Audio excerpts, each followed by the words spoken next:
Party के नेता अबू आजमी ने औरंगजेब को महान शासक बताया। अबू आजमी ने कहा कि औरंगजेब ने कभी हिंदुओं पर अत्याचार नहीं किए। असल में अबू आजमी असम के सीएम हिमंता बिस्वा शर्मा के बयान से नाराज थे। हिमंता ने कोलकाता के एक कार्यक्रम में कहा कि राहुल गांधी और ममता बनर्जी जैसे सनातन विरोधी नेताओं को याद रखना चाहिए कि औरंगजेब ने भी कहा था कि हिंदू धर्म को खत्म कर देगा, लेकिन हुआ क्या? औरंगजेब ही खत्म हो गया। औरंगजेब खत्म हो गया, हिंदू खत्म नहीं हुआ। काल का जो नियम है, काल का नियम में औरंगजेब जो हिंदू धर्म को पौन लिए थे कि मैं हिंदू धर्म को खत्म कर दूंगा, हिंदू खत्म नहीं हुए, औरंगजेब खुद खत्म होगी। अगर कहीं में राहुल गांधी ममता बनर्जी सोचते हैं कि हिंदू खत्म हो जाएगा, नहीं, आप खत्म हो जाएगा, हिंदू कभी खत्म नहीं होगा।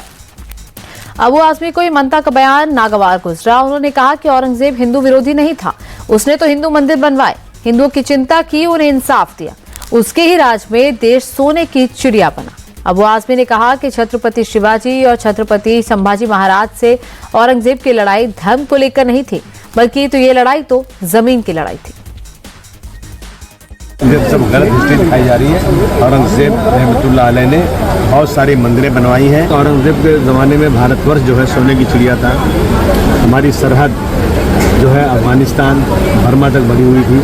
एक इंसाफ पसंद बादशाह था वो, इसको ज़बरदस्ती के हिंदू मुस्लिम करके नफरत वाला काम नहीं करना। सर, आप औरंगजेब को क्रूर शासक नहीं मानते हैं? नहीं, मैं नहीं मानता। संभाजी साहब क्या किया? अरे सिर्फ लड़ाई सुनिए ना, ये जो है उस वक्त लड़ाई थी, राजकाज की लड़ाई थी, समझा आपने? कोई हिंदू मुस्लिम की लड़ाई नहीं थी। औरंगजेब ने ये कहा था कि तुम मुस्लिम धर्म स्वीकार लो, तो ये धर्म की लड़ाई नहीं हुई तो कौन सी हुई? नहीं, देखिए ऐसा है कि औरंगजेब की फौज में हिंदू थे और जो है छत्रपति शिवाजी के महाराज के सिपहसार मुस्लिम थे।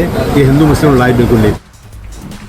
अबू आजमी ने औरंगजेब की तारीफ की तो एक नाथ शिंदे भड़क गए।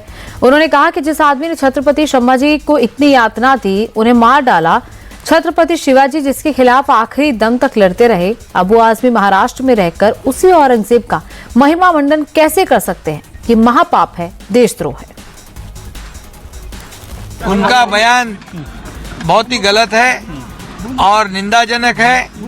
जिन्होंने जो औरंगजेब ने छत्रपति संभाजी महाराज को 40 दिन इनका हलाल किया है, अत्याचार किया, उनके नाखून निकाले, आंख निकाले, चमड़ी उधेड़ दी, जीभ जबान काट दी, ऐसे औरंगजेब को अच्छा कहना ये तो महापाप है। और इसलिए ये अबू आजमी इन्होंने माफी मांगनी चाहिए, या हमारे मुख्यमंत्री उन्होंने भी बहुत ही गंभीरता से उनकी बात को लिया है।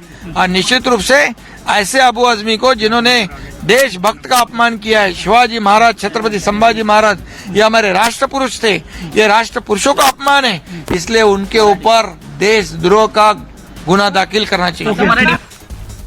उद्धव ठाकरे की शिवसेना भी अबू आजमी के बयान को लेकर सख्त है। अंबादास दानवे ने कहा कि औरंगजेब हिंदू विरोधी था। अबू आजमी पहले उन मंदिरों के नाम बताएं जो उसने बनवाए। दानवे ने कहा कि अबू आजमी ने औरंगजेब को लेकर जो बयान दिया है वो हिंदू विरोधी है, महाराष्ट्र विरोधी है। ये क्रूरता का ही प्रतीक है। इसलिए अबू आजमी साहब, इस महाराष्ट्र में आप रहते हुए इस प्रकार औरंगजेब की बाजू जो लेता है, वो मैं समझता हूँ ये महाराष्ट्र का विरोधी है, महाराष्ट्र धर्म के विरोधी है। जिस प्रकार औरंगजेब एक क्रूर कर्मा था, जैसा उन्होंने, मैं बताता हूँ, बताओ उन्होंने कि कौन से मंदिर औरंगजेब ने बांधे, और मैं बता दो औरंगजेब ने कौन से मंदिर गिराए। औरंगजेब एक क्रूर कर्मा था। तृणमूल कांग्रेस के नेता कुणाल घोष ने कहा कि हिमंता बिस्वा शर्मा को असम की चिंता करनी चाहिए। बंगाल में हिंदुओं का पूरा सम्मान है। ममता खुद हिंदू है, जितना काम वो हिंदुओं के लिए करती हैं उतना ही सारे धर्मों के लिए करती हैं, यही संविधान भी कहता है। इसलिए हिमंता ममता को हिंदू विरोधी कहना बंद करें। पहले तो वो असम संभालना चाहिए। वो डबल स्टैंडर्ड गेम खेल रहे हैं ये भाजपा वालों। अब देखिए, बंगाल में दुर्गा पूजा का जो कमिटीज है उसका फंडिंग कौन कर रहा है? ममता बनर्जी स्टेट गवर्नमेंट से उसका हेल्प कर रहा है। उस हेल्प का विरोध कौन कर रहा है? भाजपा कर रहा है। और स्टेटमेंट कौन कर रहा है, एलिगेशन कौन लगा रहा है? ये हेमंत बिस्वा शर्मा जी ला रहे हैं। ममता जी भी ब्राह्मण फैमिली से है, ममता जी भी पूजा करते हैं, लेकिन दूसरे सब धर्म को वो रेस्पेक्ट करती है।